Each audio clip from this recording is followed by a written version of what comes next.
प्यारे बच्चों, आज मैं सीमा राय आपके लिए मेरी हिंदी व्याकरण एवं रचना पुस्तक से पाठ 6 प्रत्यय लेकर आई हूँ। तो आप अपनी स्क्रीन पर देख रहे हैं। इससे पहले हमने पाठ उपसर्ग पढ़ा था। एक थोड़ी सी रिवीजन ले लेते हैं ताकि आपके दिमाग में उपसर्ग भी याद आ जाए कि उपसर्ग में क्या होता है। उपसर्ग सार्थक शब्द से पहले जुड़ता है। जैसे जो उपसर्ग होते हैं वो संस्कृत के 22 होते हैं, हिंदी के 13, अरबी फारसी के 19, फिर आते हैं अंग्रेजी के उपसर्ग, उसके बाद है संस्कृत के अव्यय। जैसे यहाँ देखिए उदाहरण में दे रखा है अधि जमा कृत। अधि जो है वो उपसर्ग है, कृत जो है मूल शब्द है। जो भी शब्दांश मूल शब्द के आरंभ में जुड़कर एक नवीन शब्द का निर्माण करते हैं वे उपसर्ग कहलाते हैं। अधि जमा कृत मिलकर बना है अधिकृत। आ उपसर्ग के साथ हमने गमन मूल शब्द को लगाया है तो बन गया अगमन।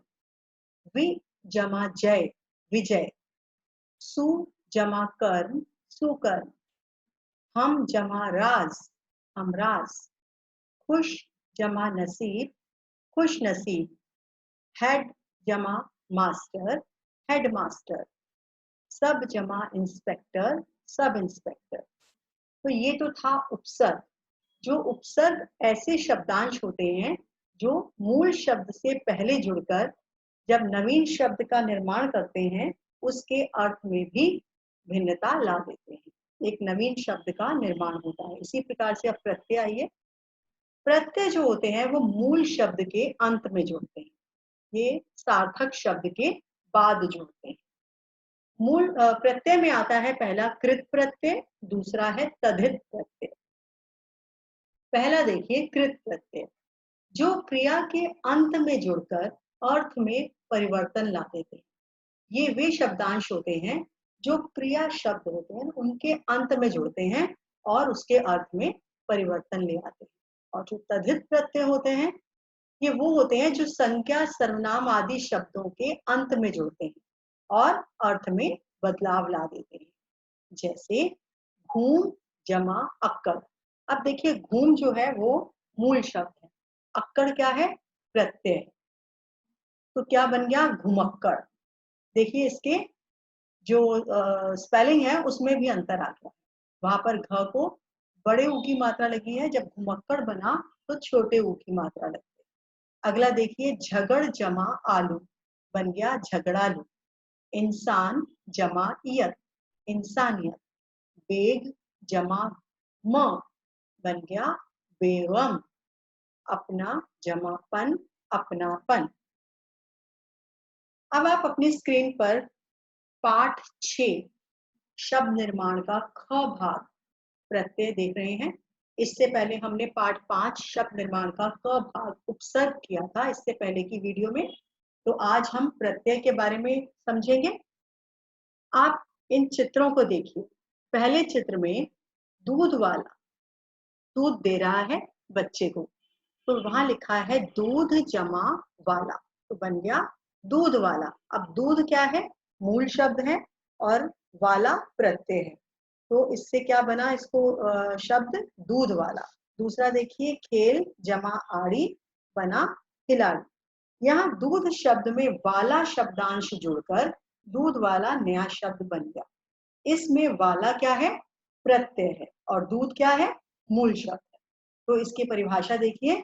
प्रत्यय वे शब्दांश हैं जो किसी मूल शब्द के अंत में जुड़कर नया शब्द बनाते हैं।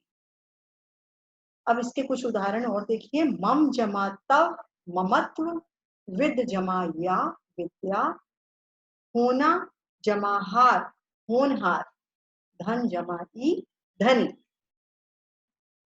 जो मैंने रेखांकित की हुई है लाइनें उन्हें और ध्यान से देखिए।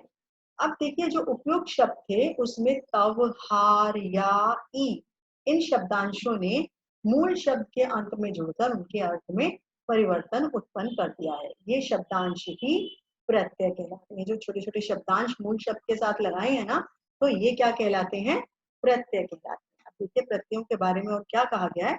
ये शब्द नहीं शब्दांश है, शब्दांश यानी शब्दों के अंश। इनका अपना कोई विशेष अर्थ नहीं होता, इनका प्रयोग स्वतंत्र रूप से नहीं होता। अगर आप इन्हें अलग से लगा दो तो इनका कोई खास अर्थ नहीं निकल कर आता है। तो ये शब्द के अंत में जुड़ते हैं। आपने अंग्रेजी में सफिक्स और प्रीफिक्स पढ़े होंगे। तो जो प्रीफिक्स होते हैं वो उपसर्ग हैं और जो सफिक्स हैं वो प्रत्यय हैं। प्रत्यय के भेद देखिए, प्रत्यय के दो भेद हैं, कृत प्रत्यय और तद्धित प्रत्यय, जो मैंने आपको अभी बताया था। अब इन भेदों को भी आगे इनके विभाग हैं, उन्हें भी आगे उनका वर्गीकरण किया गया, उन्हें कैटेगराइज किया गया। देखिए कृत प्रत्यय में आता है, वेब चार्ट में देखिए, हिंदी के प्रत्यय हैं, संस्कृत के प्रत्यय हैं, और तद्धित प्रत्यय में आते हैं हिंदी के प्रत्यय और संस्कृत के प्रत्यय, दोनों ही आते हैं, दोनों। तो पहला आता है कृत प्रत्यय। क्रिया के धातु रूप के अंत में लगने वाले प्रत्यय कृत प्रत्यय कहलाते हैं। ध्यान दीजिए, क्रिया के धातु के रूप के अंत में लगते हैं ये। तो अगला पेज आते हैं हम। कृत प्रत्यय के भी आगे 5 भेद बताए गए हैं। पहला है कर्तृवाचक, दूसरा है कर्मवाचक, तीसरा कर्णवाचक, चौथा भाववाचक और पांचवा क्रियावाचक। तो आइए इनका एक एक उदाहरण देख लेते हैं। पहला है हिंदी के कृत प्रत्यय में कर्तृवाचक, जैसे आका। आका क्या है? प्रत्यय है और मूल शब्द क्या है? लड़। तो इसे जोड़कर क्या बना? लड़ाका। अब इया, इया क्या है? प्रत्यय और मूल शब्द देखिए, घट भी हो सकता है, बढ़ भी हो सकता है। तो घट के साथ इया लगाया तो बन गया घटिया, और बढ़ के साथ इया लगाया तो बन गया बढ़िया। ख भाग देखिए, कर्मवाचक प्रत्यय में क्या है? नी। और ओढ़, ओढ़ के साथ मिलाया तो नी क्या हो गया? ओढ़नी। कर, कर के साथ नी मिलाया तो क्या बन गया? करनी। अब आइए कर्णवाचक। कर्णवाचक में ऊ प्रत्यय लिया है और मूल शब्द लिया है झाड़, तो झाड़ जमा ऊ क्या बना? झाड़ू। अब अगला आइए, आप क्या है? प्रत्यय और मूल शब्द है मिल, तो मिल जमा आप क्या बना? मिला। अगला देखिए, क्रियावाचक कृत प्रत्यय, ता दे रखा है प्रत्यय और मूल शब्द है बोल, तो बोल जमा ता क्या बना? बोलता। खोल जमा ता क्या बना? खोलता। अगले पृष्ठ पर आइए, यहाँ पर आपको संस्कृत के कृत प्रत्यय दिए गए हैं। तो संस्कृत के कृत प्रत्यय देखिए, उदाहरण। पहला है कर्तृवाचक, उसमें त्र प्रत्यय है और मूल शब्द है अस और वस। अस जमा त्र क्या बना? अस्त्र। वस जमा त्र क्या बना? वस्त्र। अब देखिए भाववाचक से कैसे बनते हैं। भाववाचक के लिए देखिए, प्रत्यय लगाया है कृत प्रत्यय, कौन सा है? या। और मूल शब्द क्या है? विद, तो विद जमा या क्या बना? विद्या। फिर आइए विशेषण बनाने वाले कृत प्रत्यय कौन से हैं? देखिए, अनीय और मूल शब्द क्या है? निंद और कथ। निंद जमा अनीय क्या बना? निंदनीय। और कथ जमा अनीय कथनीय। अब आता है उसका सेकंड पार्ट, दूसरा भाग, तद्धित प्रत्यय। तद्धित प्रत्यय में देखिए क्या कहा गया है, कौन से होते हैं? संज्ञा, सर्वनाम व विशेषण आदि में जोड़कर नए शब्द बनाने वाले प्रत्यय। यानी जो शब्द संज्ञा, सर्वनाम या विशेषण के होते हैं और जब उनके साथ प्रत्यय जोड़ दिए जाते हैं, ठीक है, तो वो क्या बन जाते हैं? तद्धित प्रत्यय। इन्हें तद्धितांत भी कहते हैं, जैसे पंजाबी, सुनार आदि। अब हिंदी के तद्धित प्रत्यय होते हैं ये 2 प्रकार के, एक तो हिंदी के होते हैं और एक संस्कृत के होते हैं। जो हिंदी के तद्धित प्रत्यय हैं उनके बारे में पहले जान लेते हैं। पहला दे रखा है कर्तृवाचक, देखिए इसका उदाहरण, आर प्रत्यय क्या लगा है? आर, और संज्ञा क्या है? कुंभ, तो कुंभ जमा आर क्या बना? कुम्हार। सोना जमा आर क्या बना? सुनार। फिर आते हैं संबंधवाचक तद्धित प्रत्यय पर। देखिए, प्रत्यय का हमने क्या शब्दांश लगाया है? हाल, और किस मूल शब्द के साथ? नानी के साथ, तो नानी जमा हाल क्या बना? ननिहाल। अगला पृष्ठ देखते हैं, भाववाचक संज्ञा बनाने वाले तद्धित प्रत्यय। पहला आ जाइए, उदाहरण देखते हैं हम। तद्धित प्रत्यय क्या है? ई, और मूल शब्द क्या है? नरम, तो नरम जमा ई क्या बना? नरमी। खेत जमा ई क्या बना? खेती। अब है लघुवाचक तद्धित प्रत्यय।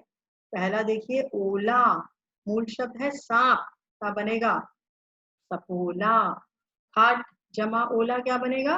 पटोला। स्थानवाचक तद्धित प्रत्यय में आइए, पहले दे रखा है ई, पंजाब के साथ ई मिलाइए, क्या बनेगा? पंजाबी। बंगाल जमा ई, बंगाली। अब विशेषण बनाने वाले तद्धित प्रत्यय, वां, तो 10 जमा वां क्या बना? 10वां। 8 जमा वां, 8वां। अगला दे रखा है स्त्रीलिंग वाचक। स्त्रीलिंग वाचक कैसे हैं देखिए, प्रत्यय आनी, तो मूल शब्द है देवर, देवर जमा आनी, देवरानी। जेठ जमा आनी, जेठानी। अगला पृष्ठ आइए, संस्कृत के तद्धित प्रत्यय देखिए, ई के साथ जब हमने सुख जोड़ा तो क्या बना? सुखी। लेख के साथ क जोड़ा तो बन गया लेखक, और पाठ के साथ क जोड़ा तो बन गया पाठक। अगला देखिए, विशेषण बनाने वाले तद्धित प्रत्यय, तो विशेषण वाले में देखिए मान, तो बुद्धि के साथ क्या बना? मान लगा दिया तो बुद्धिमान। श्री के साथ मान लगाया तो श्रीमान। अब है क्रिया विशेषण बनाने वाले तद्धित प्रत्यय, पहला है पूर्वक, कुशल के साथ लगाएंगे तो कुशल पूर्वक, और विधि के साथ लगाएंगे तो विधि पूर्वक। पुल्लिंग से स्त्रीलिंग बनाने वाले तद्धित प्रत्यय देखिए, तद्धित प्रत्यय पहला क्या है? आ, और मूल शब्द क्या है? प्रिय, तो क्या बनेगा? प्रिया। शिष्य जमा आ, शिष्या। अब आता है अरबी फारसी जो उर्दू के होते हैं, अरबी फारसी के प्रमुख तद्धित प्रत्यय देखिए, दान, और मूल शब्द क्या है? पीक।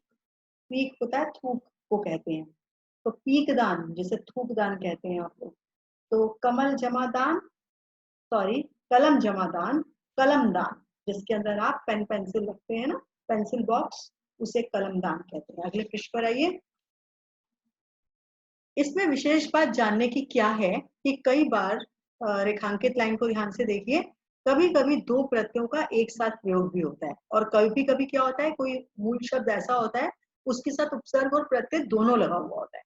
पहले हम देखते हैं कि जब दो प्रत्ययों का एक साथ प्रयोग होता है, देखिए पहला उदाहरण, भारत मूल शब्द है और प्रत्यय लगाया ई है, और फिर प्रत्यय एक और लगा दिया ता, तो क्या बन गया? भारतीयता। ठीक है, यहाँ पर मूल शब्द के साथ दो प्रत्ययों का प्रयोग हुआ है। अब अगला देखिए, विशेष में वो क्या कह रहा है, कभी कभी एक ही शब्द में उपसर्ग व प्रत्यय दोनों का एक साथ प्रयोग होता है। शब्द लिखा हुआ है, उसके स्टार्टिंग में भी, उसके आरंभ में भी शब्दांश जुड़ेगा, और शब्द के अंत में भी शब्दांश जुड़ेगा। जो आरंभ में जुड़ेगा वो उपसर्ग कहलाएगा, और जो अंत में जुड़ेगा वो प्रत्यय कहलाएगा। उदाहरण देखिए, बद जमा नसीब जमा ई, क्या बना? बदनसीबी। अब देखो बद क्या है, इसमें उपसर्ग है, नसीब क्या है? मूल शब्द, और ई क्या है? प्रत्यय है, तो बन गया ये शब्द हमारा बदनसीबी। आशा करती हूँ आपको ये पाठ समझ में आ गया होगा। तो मिलते हैं अगली वीडियो के साथ अगली बार, तब तक के लिए टाटा बाय बाय।